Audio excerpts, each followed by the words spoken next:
This is a very interesting age because this is also the age of revolution. That is why it is called the Neoclassical age. You also have Samuel Johnson. He was a lexicographer and he famously compiled the first major dictionary of the English language in 1755. Back in the day, you did not have Instagram or Facebook or Twitter, isn't it? This was the only way in which you can get to know what's happening in the literary world. Criticism is not being obedient to theory, but it is something that has to be rooted in experience and common sense. It's very easy for you to answer any question if you know the background story. Romance here is not Bollywood romance. I'll tell you what I did to be successful, because with that experience, I know how we can make preparations for this. So now let us move to the next age, that is the neoclassical criticism. We all know that the rise of Puritanism as a movement, it profoundly impacted the critical tradition of England. So the next age is called neoclassical or Enlightenment age of criticism. It starts from, let's say, 1660s to almost the end of the 18th century. This is a very interesting age because this is also the age of revolution. Think about coffee houses, a new form of communication through periodicals. There is a new confidence in quote-unquote rules, taste, and most importantly, the most important concept here is reason. See, if Renaissance asked how to recover and imitate the ancient philosophers, the old philosophers of the antiquity, this particular age, neoclassical age, it asks how to codify, how to refine, how to police that imitation for a modern public. Just think about it. This is a new age. And this is also a tough age because there are a lot of rules that you need to follow. If you look at the intellectual climate of this particular age, Europe basically, it reshaped its habit of thinking. And this is happening because of science, commerce, capitalism is being born, isn't it? Print is at another level now. And in philosophy, there are new schools of thoughts. There is this new school called empiricism. You should carefully consider the rise of a new school of philosophical thought, that is empiricism, which insists on observation and clarity. Observation becomes very important. And this is also coming from Aristotle. This is not something that's new altogether. This is a revival of the classical period. That is why it is called the neoclassical age. The public sphere of the 18th century is expanded because of journals, clubs. There are new coffee houses where new clubs are being formed, and literature enters a market of new readers who really love wit, decorum, and common sense. It is not at all religious in nature.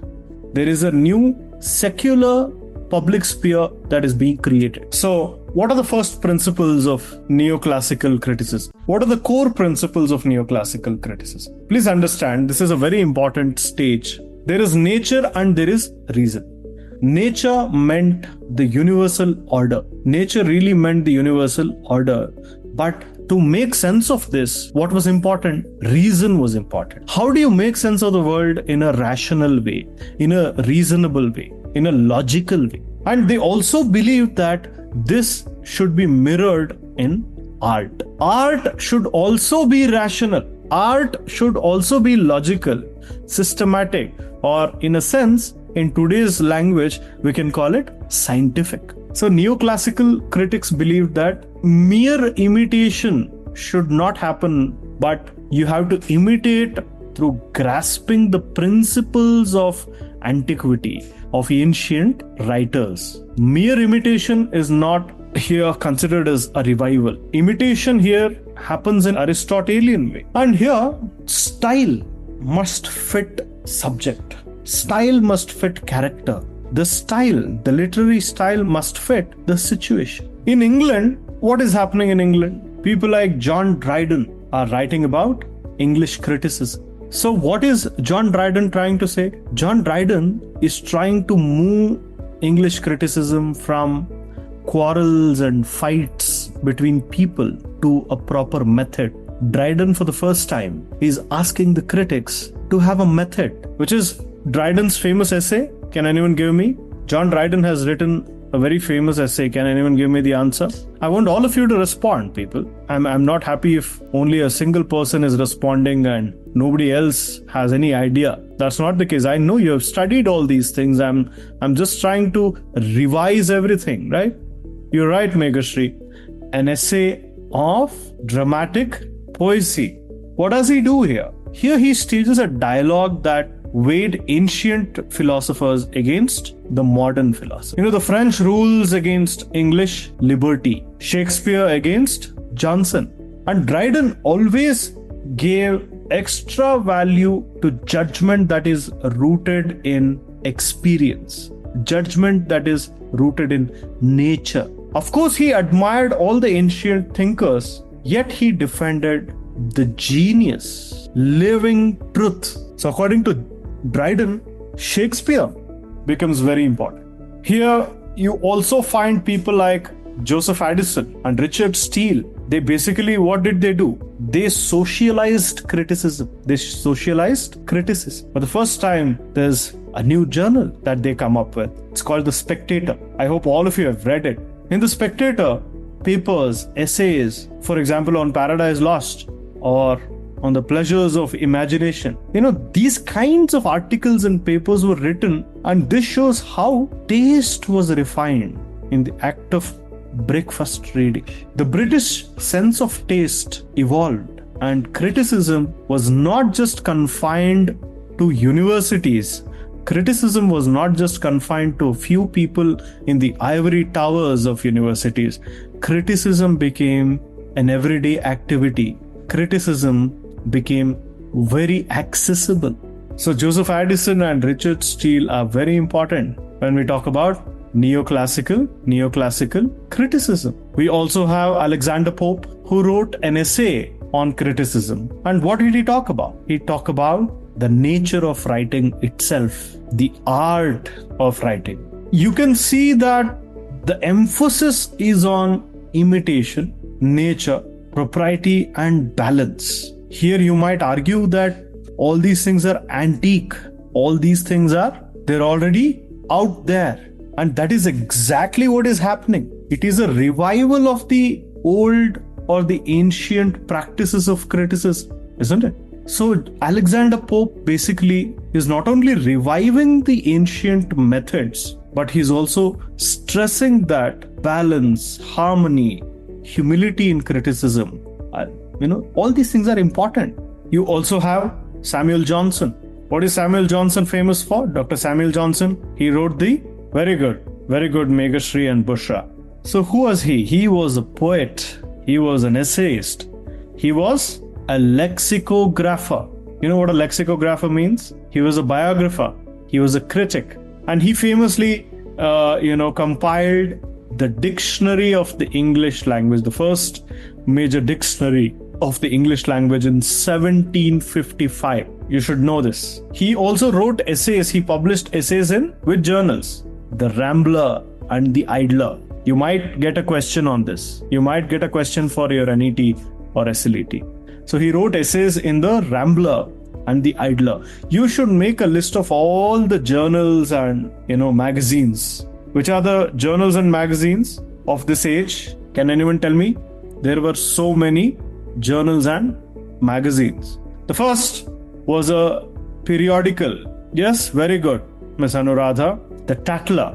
The Tatler was founded by none other than our Richard Steele. What was this periodical all about? Do you know anything about this? See, the reason why we can't remember all these things is because we don't know the context. See, the context is these magazines were very fun magazines. It had mixed news, gossip, essays. It aimed at polite conversation, but it also laid groundwork for literary journalism. So this was kind of a literary journalism. And the Tatler only survived for a brief period, like for 3 years. Then came the most important, that is the Spectator. The Spectator was published in 1711. It was founded by Joseph Addison and Richard Steele. And this was hugely influential, very famous. It was very famous for the essays, the papers on Paradise Lost. And all these magazines were available in the coffee houses. So people, when they went to have a cup of coffee and a discussion with their philosopher friends or their writers who were friends, they read these magazines, because back in the day you did not have Instagram or Facebook or Twitter, isn't it? This was the only way in which you can get to know what's happening in the literary world. Then also Addison and Steele could not sustain. They started another paper. It was called The Guardian. The Guardian even today exists, right? But it's a different paper.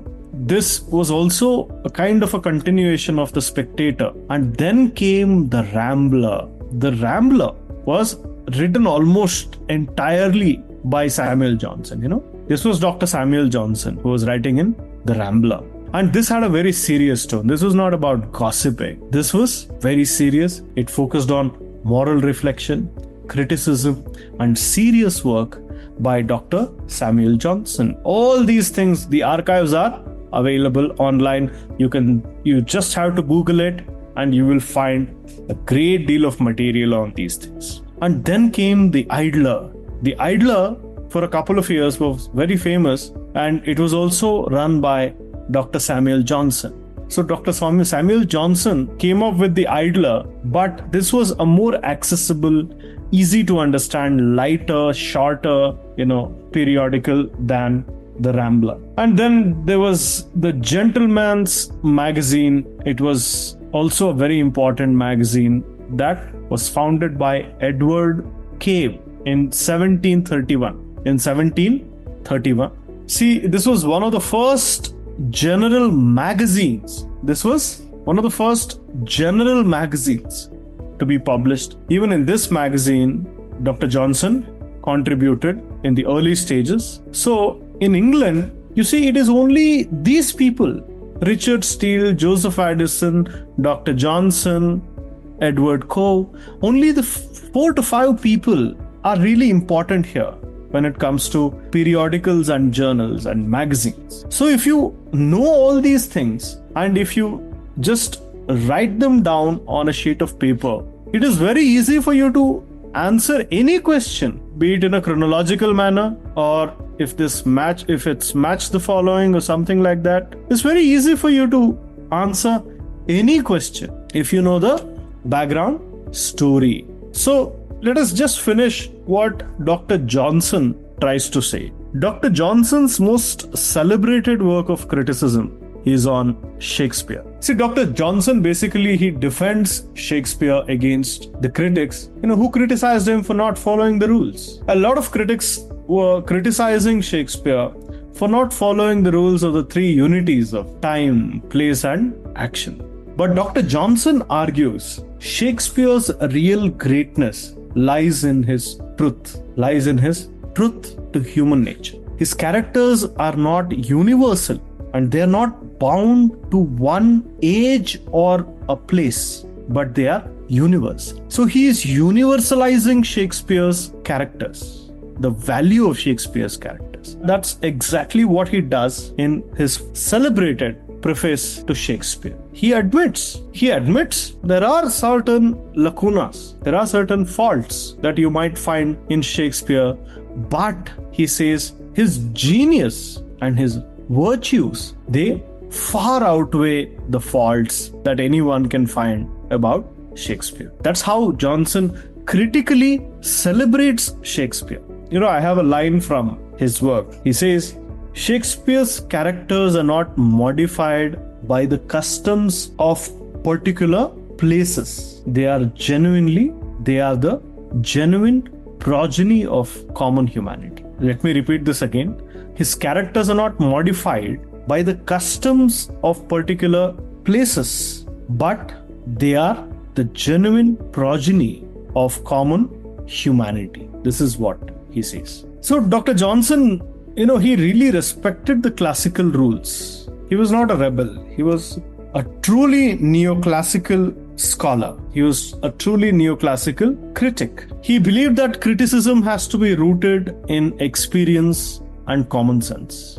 He was a true believer in the British empiricism. And he says criticism should not be blind obedience to theory. Criticism is not being obedient to theory, but it is something that has to be rooted in experience and common sense. For him, literature has to be judged by how people speak about human life and human truth. And he says literature should instruct and delight. Literature should instruct and delight. So there is a great deal of commonality between all these neoclassical writers, neoclassical philosophers, the critics of the neoclassical age. Alright. So according to him, the purpose of literature, good writing, is something that shapes moral character, something that refines human sensibility. And he also valued pleasure.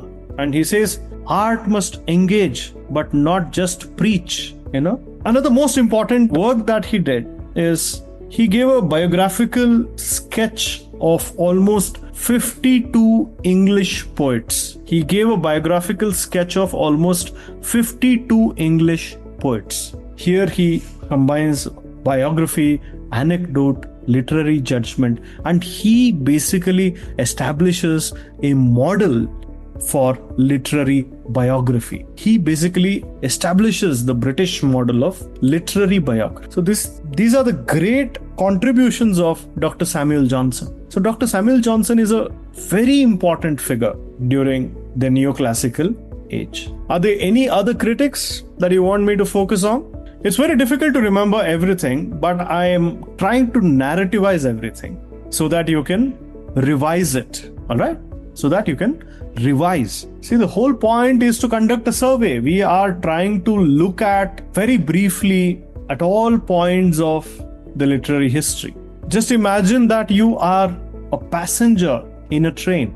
You are a passenger who's witnessing the delightful splendor of the history of the Western critical thought. And I am taking you, I'm the driver and you are the passenger. I'm taking you through various ages and I'm trying to explain as to why these ages are important. What is the significance of a particular writer, a particular theorist? All right. Neoclassical criticism is very important because here, one, you have a lot of people who have produced, criticism, and you also have different genres and different modes of expressions emerging, like the magazines that you see, like the periodicals, the journals. So you should know all these things before we move ahead to the next age. All these things before we move ahead to the next age.